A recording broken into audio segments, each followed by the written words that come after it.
नमस्कार दोस्तों, हमारे यूट्यूब चैनल फन स्टडी में आप सभी का स्वागत है। आज की वीडियोज में लेकर के आए हैं हम वैदिक एज, जिसे हम वैदिक काल या वैदिक सभ्यता के नाम से भी जानते हैं। उसमें हम दो पार्ट में डिवाइड करके पढ़ेंगे, एक पूर्व वैदिक काल और एक उत्तर वैदिक काल। और उससे जो क्वेश्चन काफ़ी ज़्यादा पूछे जाते हैं आपकी परीक्षाओं में, वो हम आपको बताने वाले हैं।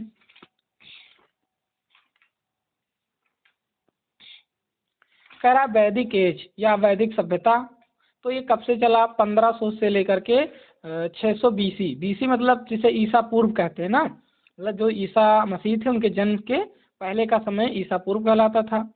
तो इसमें क्या है कि 1500 से 600 बीसी तक क्या चला? वैदिक सभ्यता चला। अब इसमें देखो, इसका जो परिचय है वो दो भाग में है, एक पूर्व वैदिक काल और एक उत्तर वैदिक काल। तो पूर्व वैदिक काल को हम कब से मानते हैं? 1500 से लेकर के 1000 बीसी तक, और उत्तर वैदिक काल को 1000 बीसी से लेकर के 600 बीसी तक। तो अब पहले हम क्या जानेंगे? पूर्व वैदिक काल को अभी जानेंगे, फिर हम उत्तर वैदिक काल को। पहले जानेंगे कि वैदिक शब्द वेद से बना है। क्या है? जो वैदिक शब्द हमारा है वो वेद से बना है, जिसका अर्थ है ज्ञान निर्माता। क्या नाम है? ज्ञान निर्माता। आर्य में इसे संस्कृत शब्द है जिसका अर्थ है श्रेष्ठ। अगर अब कोई पूछे कि आर्य भाषा से लिया गया है और जिसका अर्थ है संस्कृत शब्द है जिसका अर्थ है श्रेष्ठ, भाषाई आधार। मूल निवास, मतलब जो लोग बताते हैं कि वैदिक सभ्यता कहाँ से आई, तो मैक्स मूलर इससे क्वेश्चन आपको परीक्षा में मिलता है कि वैदिक सभ्यता कहाँ से आई या आर्य लोग कहाँ से आए। तो ये मतलब कहाँ से कौन बताते हैं, वो अलग अलग उनकी राय है। तो मैक्स मूलर ने बताया कि वो मध्य एशिया से आए थे। क्या बताया? कि वो मध्य एशिया से आए थे। लेकिन डॉक्टर संपूर्णानंद ने बताया कि अल्पास पर्वत यूरेशिया से आए। यूरेशिया उसे कहते हैं, यूरोप और एशिया का पार्ट यूरेशिया कहलाता है। फिर बीजी तिलक अर्थात बाल गंगाधर तिलक ने बताया कि आर्कटिक अर्थात उत्तरी ध्रुव से वो आए थे। और दयानंद सरस्वती ने बताया कि वो तिब्बत से आए थे, अर्थात आर्य कहाँ के रहने वाले थे, उनका मूल निवास कहाँ था? तिब्बत में था। फिर जानकारी के स्रोत क्या क्या हैं? तो पुरातात्विक व साहित्यिक दोनों हैं। अर्थात जो वैदिक सभ्यता का जानकारी हमें मिलती है उसके पुरातात्विक साक्ष्य भी हैं और साहित्यिक साक्ष्य भी हैं। अब पुरातात्विक साक्ष्य क्या है? तो है बोगास कोई। इसमें कह रहा बोगास कोई के इस अभिलेख से 1400 बीसी में इंद्र, वरुण, मित्र, नासत्य का उल्लेख, मतलब इन देवताओं का क्या है? उल्लेख है। फिर पूर्व वैदिक काल का स्रोत मिलता है भौरिक मृदभांड से, और उत्तर वैदिक काल का साक्ष्य मिलता है चित्रिक धूसर मृदभांड से, जिसे ओसीपी और पीजीडब्ल्यू कहते हैं। तो ये चीज़ें, ये वैसे पीसीएस का क्वेश्चन है, ये पीसीएस में पूछा गया है, लेकिन आप लोग इस चीज़ को जरूर पढ़ लीजिएगा। ये आपके वनडे एग्जाम में जरूर पूछ सकता है, काल पूछ सकता है, और ये भी कभी कभी वैदिक शब्द का अर्थ भी पूछ लेता है। तो आप लोग इसे अच्छे से सब लोग, अगर जो लोग ना देख रहे हों वीडियो, तो वो बाद में देख लेना या फिर स्क्रीनशॉट ले लेना इसका। मैं इसको हटा दे रहा हूँ, स्क्रीनशॉट ले लीजिएगा और फिर अच्छे से अपने नोट्स में इसे लिख लीजिएगा। फिर है साहित्यिक स्रोत। तो साहित्यिक स्रोत क्या है? हमारे वेद हैं, 4 वेद हैं। तो कह रहा है ऋग्वेद। तो ऋग्वेद क्या है? सबसे प्राचीनतम वेद माना जाता है, सप्त सैंधव प्रदेश। और इसके संकलनकर्ता कौन है? कृष्णद्वैपायन और वेदव्यास।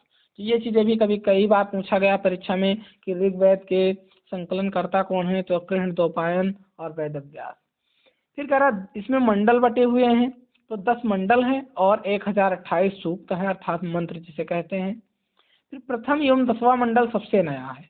क्या है? प्रथम एवं 10वां मंडल सबसे नया है।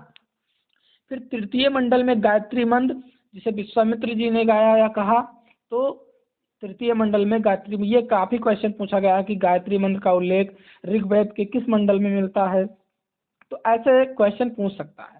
फिर 7वां मंडल आपका है जिसमें 10 राज युद्ध मिलता है, जो रावी नदी के किनारे सुदास नामक राजा के साथ हुआ। तो ये काफी क्वेश्चन पूछा गया है कि 10 राज युद्ध किस नदी के किनारे हुआ, या 10 राज युद्ध का वर्णन किस मंडल में मिलता है? तो 7वें मंडल में।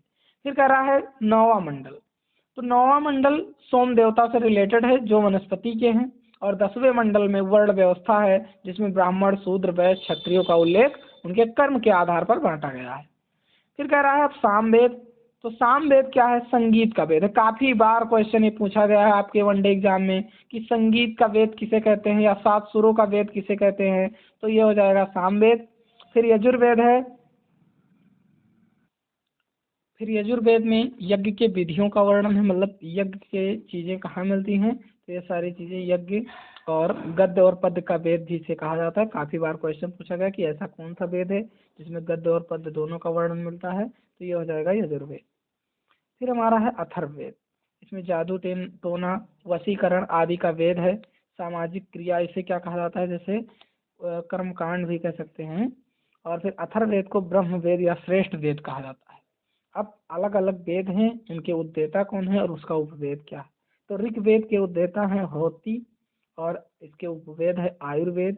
सामवेद के उद्गाता जिसके गंधर्व वेद है उपवेद, और यजुर्वेद का अधर्वी जिसका उपवेद है धनुर्वेद, और अथर्ववेद का जो उद्देता है वो है ब्रह्मा और इसका उपवेद है शिल्पवेद। तो अब इसको मैंने अच्छे से जाना। थोड़ी सी टॉपिक और रह गई है कि उपनिषद कौन से के और उनके आरण्यक क्या है। मतलब उपनिषद भी हमारे हैं, तो ऋग्वेद का उपनिषद क्या है और आरण्यक क्या है। तो ऋग्वेद का जो उपनिषद है वो कौशिकी और ऐतरेय, इसका आरण्यक कोई था नहीं, या यही चीजें हैं नहीं, कौशिकी और ऐतरेय ही था। और सामवेद के केन और छादुंगय, इसका आरण्यक है जैमिनीय और छादुंगय।